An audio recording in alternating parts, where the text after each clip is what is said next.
Welcome everyone. In this video we are going to discuss free radical substitution.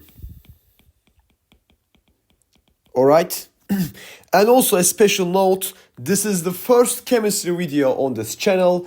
I hope that I will make many more videos on chemistry, and of course I will hopefully continue to do my classic videos on physics and math. Okay, so this is a new thing that I'm trying. I hope that this is helpful for you. Okay, so what is free radical substitution? I first want to describe this qualitatively, and then we will look into the reaction. This reaction, as we will discuss it, it will involve two kinds of species. One, alkanes, and then they will be reacting with halogens. And what is the result? What is the product of this reaction? In fact, there are many possible products for this type of a reaction. So I want to say many possible products. And you will hopefully by the end of this video understand why I say that there may be many possible products, and there in fact are many possible products. Now this might sound good. I mean, you get variety of things, but it's also a bad thing if you think about it, because if you want to produce some specific thing, which probably is the case, right? If you are in a chemistry lab, you want to produce some specific thing. I assume you don't want just random stuff produced. So the fact that we get many possible products is actually a bad thing, because how do you separate the desired product from the other ones, right? Just something to keep in mind while we learn about this. Okay. So a free radical substitution has three parts to it. The first part is initiation step. This is the crucial part for the reaction to initiate, as you can guess from the name, I assume. Then there's going to be the propagation steps. And notice I said steps because there can be many propagation steps. And then there's going to be the termination step. Let's write it here. The termination step. And in fact, we can put a S here, a plural, steps, to again emphasize that there might be many possible products. And the reason why there might be many possible products is there are lots of different propagation steps, and these propagation steps allow for different termination steps, and different termination steps result in different products. Okay? Now, this is the general outline. Let's fill in the details. So, in an initiation step, what initiates the reaction is a very reactive species, because alkanes are unreactive. They are very unreactive. And why is that? Well, alkanes are basically carbon chains, and there are no double bonds in the chains. Okay, for example, the simplest alkane you can think of is methane, CH4. And this is like you have a carbon and 4 hydrogens are attached to it. Of course, I am drawing this in 2D. In 3-dimensional, this is tetrahedral. So you need to imagine that, or you can just Google it and find a better 3D version. So if you look at this is non-polar. This is not polar. The electronegativity between the hydrogen and carbon, so their electronegativity difference is relatively small. So there is no polarity in the bonds. So it's not charged. Okay, it's not partially charged, which limits the types of interaction that this molecule can take part in. And the bonds are also strong. The hydrogen-carbon bonds, they are strong. So alkanes generally, they are not that reactive. However, they can react if they encounter a very reactive species. And they do encounter a very reactive species. And that species is formed in the initiation step. Now, what is that species? It is, let me write it.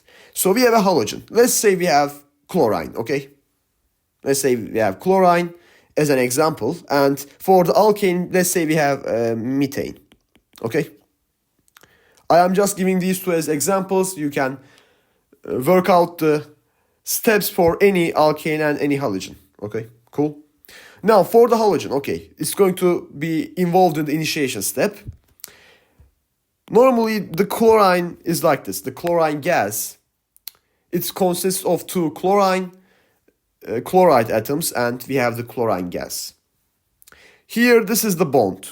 And even though I don't draw the exterior, so the valence shell electrons, even though I don't draw them, in fact there are this many valence shell electron pairs. But as I said, I don't draw them. They are implicitly there. We don't want to confuse the picture much. That's why we neglect drawing them. But we always keep in mind that they are there. Okay? Now we have this chlorine.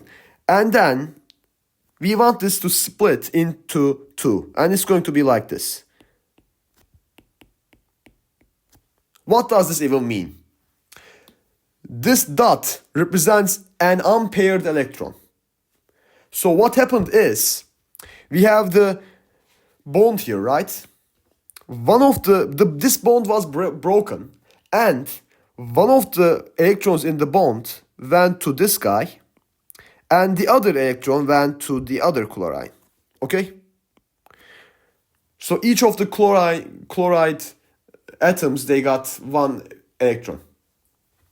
And it is going to be unpaired. Now, the fact that they each got one electron from the bond makes this a homolytic fission. This is a, this part is a homolytic fission. And I hope that this word, this phrase, homolytic fission, makes sense when you think about the roots. Because look at this. What does homo mean? Homo means the same. And they are getting the same amount of electrons. They are both getting it, okay? The homo, what do you call it? The prefix, I think, yeah, it's a prefix. The homo prefix refers to the fact that each chloride gets an electron. And fission, think of it in terms of nuclear fission. In nuclear fission, you have a nucleus which splits into other smaller nuclei. So fission is splitting, fission is breaking. And this fission refers to the fact that this bond is broken. Okay? I hope that this makes sense to you. Alright, so what happens is, in the initiation step, a homolytic fission happens, and as a result, we have two chlorines which have an unpaired electron, which makes them incredibly reactive. And by the way, a species with an unpaired electron is referred to as a free radical. So, as a result of the homolytic fission, two free radicals form. Well, a free radical form, let's say that, okay? Because there will be many reactions like this. If you have a vessel of chlorine gas, many of this type of reaction will happen. So we don't just get two free radicals, we get many. But in just one reaction, we get two free radicals. So this is a free radical. A free radical. And this is also a free radical. Okay? But I mean, the question is, how does this homolytic fission happen? I mean, if we just have a chlorine gas, why would it break its bond and form two free radicals? The thing is, if we have a UV light, and this means UV, it is ultraviolet. If we have a UV light, which has a low wavelength and a high frequency, which means that it carries as lots of energy compared to, let's say, visible light. If we have UV light shined on this chlorine molecule, then this homolytic fission can happen. So in a sense, the UV breaks the bond and you have free radicals formed. Cool. Now, once we have the free radical, it can now react with the alkane. And for our case, it was methane. So we have the methane. And the free radical is going to react with this. Alright, so now if we have this methane reacting with the free radical, what's going to happen is the chlorine is going to, the free radical is going to grab onto one of the hydrogens. So we have CH3, the carbon, the methane lost one of its hydrogens, and it's now with HCl, a new species formed, and the unpaired electron is now here. It is a good practice to track the unpaired electron. If we have one unpaired electron on the left side, there should be another unpaired electron on the right side. Because, charge can't be created nor destroyed. The charge needs to be the same. So this electron should be present on both sides. Of course, it's going to change places. Otherwise, there won't be a reaction. Cool. Now, what can happen? For example, as a termination step, and the termination step simply refers to two free radicals reacting with each other.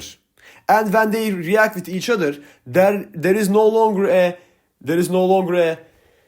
free radical formed, so the end product is stable. It is not that reactive compared to the free radicals. For example, we have this guy formed, right?